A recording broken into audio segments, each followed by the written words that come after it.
রাজধানীর কামিনী কুমার সিংহ মেমোরিয়াল স্কুলে চলছে এনএসএস এর বিশেষ শিবির। এই উপলক্ষে বিভিন্ন সামাজিক কর্মসূচি পালন করা হচ্ছে।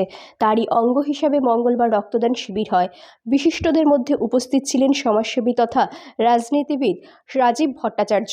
অনুষ্ঠান ঘিরে স্কুলের ছাত্রছাত্রী ও এনএসএস স্বেচ্ছাসেবকদের মধ্যে ব্যাপক উৎসাহ দেখা গিয়েছে। রাজীব ভট্টাচার্য তার বক্তব্য রক্তদানের মতো সামাজিক কর্মসূচির গুরুত্ব উল্লেখ করে এনএসএস এর কাজের প্রশংসা করেন। প্রসঙ্গত, কামিনী কুমার স্কুলে আগের তুলনায় এখন পরিকাঠামোগত দিক থেকে অনেকটাই এগিয়েছে। প্রারম্ভিক লগ্নে বিদ্যালয়ের সহকারী প্রধান শিক্ষক মহোদয় এই রক্তদানের মতো মহৎদানের গুরুত্ব সম্পর্কে এখানে আলোচনা করেছেন। আমি বলবো যে আমরা পুঁথিগত শিক্ষায় আমরা শিক্ষিত হই, কিন্তু সবচেয়ে বড় জিনিস যেটা সমাজ আমাদেরকে শিক্ষা দেয়।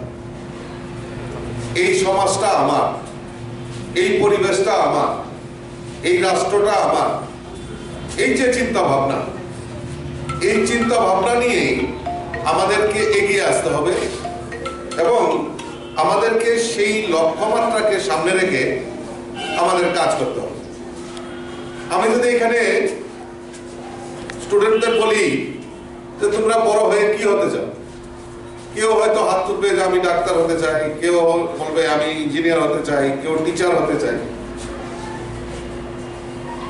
কিন্তু এই সমাজের জন্য কিছু করা, এই সামাজিক দায়বদ্ধতা, এটা একটা বড় জিনিস।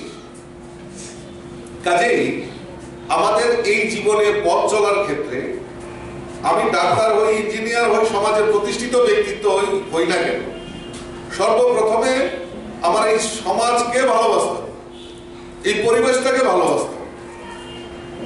সমাজ যদি আমরা রক্ষা না করতে পারি, এই পরিবেশ যদি আমরা রক্ষা না করতে পারি, তাহলে আমরা যাই করি না কেন, আমি যত বড় এস্টাবলিশড হই না কেন, সেটা কোনো কাজে লাগবে না। কাজেই পুঁথিগত শিক্ষার পাশাপাশি আমাদেরকে এই সামাজিক দায়বদ্ধতার উপর শিক্ষা আমাদের সবচেয়ে বেশি গুরুত্ব দিতে হবে।